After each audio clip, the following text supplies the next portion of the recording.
13. Mwuka Wera aduha imico n'imyitwarire y'umwuka.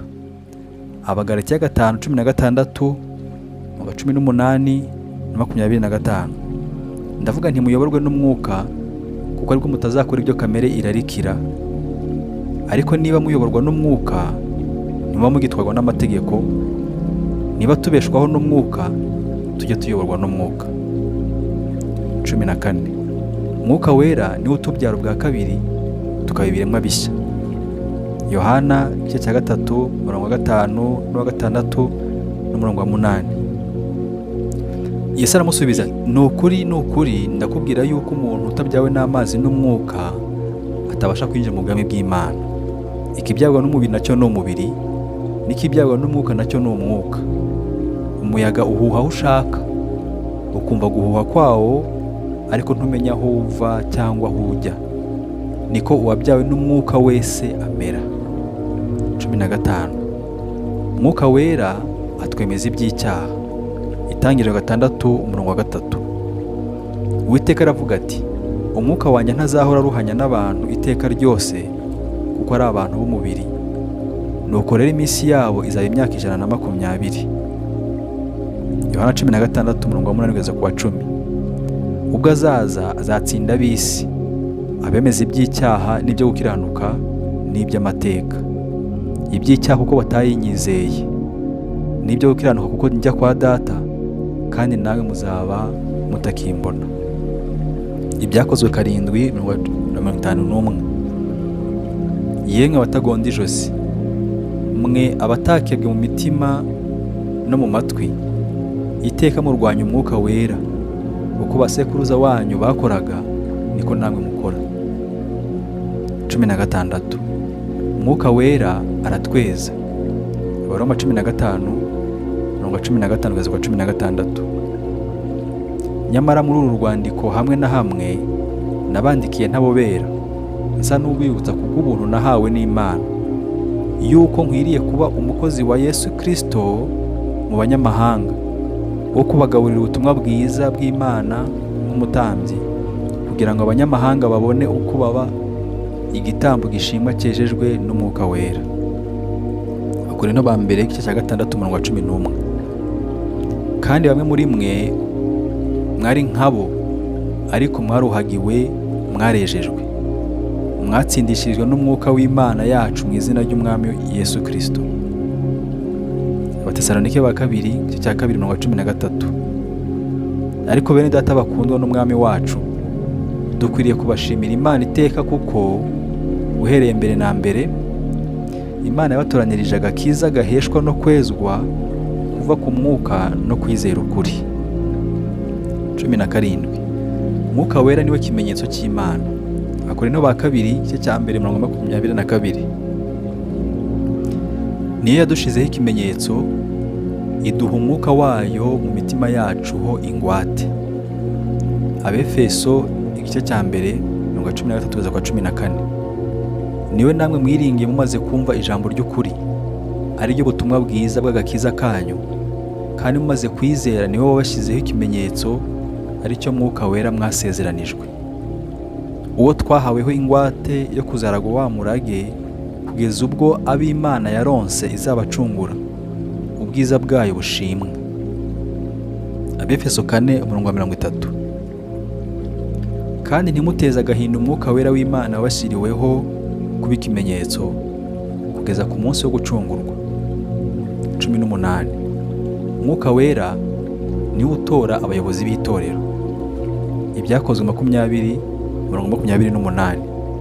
Mwirinde ubwanyu, murinde n'umukumbi wose Umwuka Wera yabashiriyeho kuba abarinzi, kugira ngo muragire itorero ry'Imana, iryo yaguze amaraso yayo. 19. Mwuka Wera niwe soko y'ubusabane bw'abizera. Abakorinto ba kabiri 13:14. Ubuntu bw'Umwami wacu Yesu Kristo n'urukundo rw'Imana no kubana n'Umwuka Wera bibane namwe mwese. Abafilipi 2:1-2.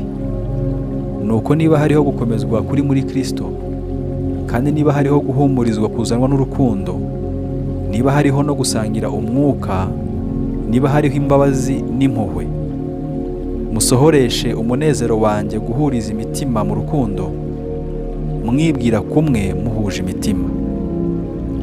20. Mwuka Wera niwe soko y'umudendezo wacu. Abakorinto ba kabiri igice cya 3:17-18.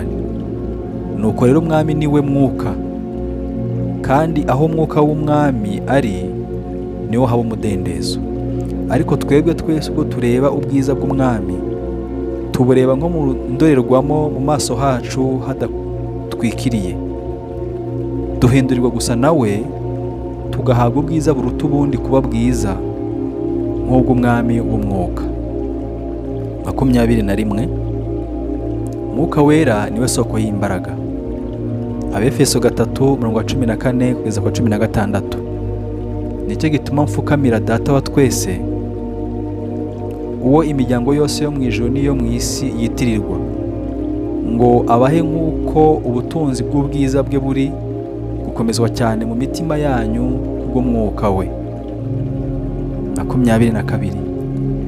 Umwuka Wera niwe soko y'ubumwe. Abefeso 4:3-4. Mugire umwete wo gukomeresha ubumwe bw'umwuka umurunga w'amahoro. Hariho umubiri umwe n'umwuka umwe, nk'uko mwahamagariwe ikiringiro kimwe cyo guhamagaza kwanyu. 23. Mwuka Wera niwe soko y'impano z'umwuka. Abakorinto ba mbere 12:4-11. Icyakora hariho impano z'uburyo bwinshi, ariko umwuka ni umwe. Kandi hariho uburyo bwinshi bwo kugabura iby'Imana, ariko umwami ni umwe.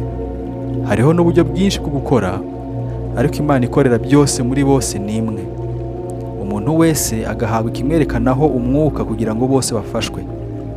Umwe aheshwa ijambo ry'ubwenge n'umwuka, undi agaheshwa n'uwo mwuka ijambo ryo kumenya, undi agaheshwa n'uwo mwuka kwizera, undi agaheshwa n'uwo mwuka impano yo gukiza indwara, undi agahabwa gukora ibitangaza, undi agahabwa guhanura, undi agahabwa kurobanura imyuka, undi agahabwa kuvuga indimi nyinshi, undi agahabwa gusobanura indimi. Ariko ibyo byose uwo mwuka umwe niwe ubikorera muri bo, agabira umuntu wese uko ashaka. 24. Umwuka Wera niwe utwigisha. Yohana 14:26. Ariko umufasha ari we Mwuka Wera, uwo Data azatuma mu izina ryanjye, niwe uzabigisha byose, abibutsa ibyo nababwiye byose. Ibyakozwe 15:28. Umwuka Wera hamwe natwe twashimye kutabikoreza undi mutwaro wose keretse ibi bikwiriye. Yohana wa mbere 2:20-27. Nyamara mwebweho mwasizwe n'Uwera, kandi muzi byose, kuko gusigwa mwasizwe nawe kuguma muri mwe, ari cyo gituma mutagomba umuntu wo kubigisha. Kandi nk'uko gusiga kwe kubigisha byose kukaba ari uk'ukuri atari ibinyoma, kandi nk'uko kwabigishije mube ariko muguma muri we. Amen.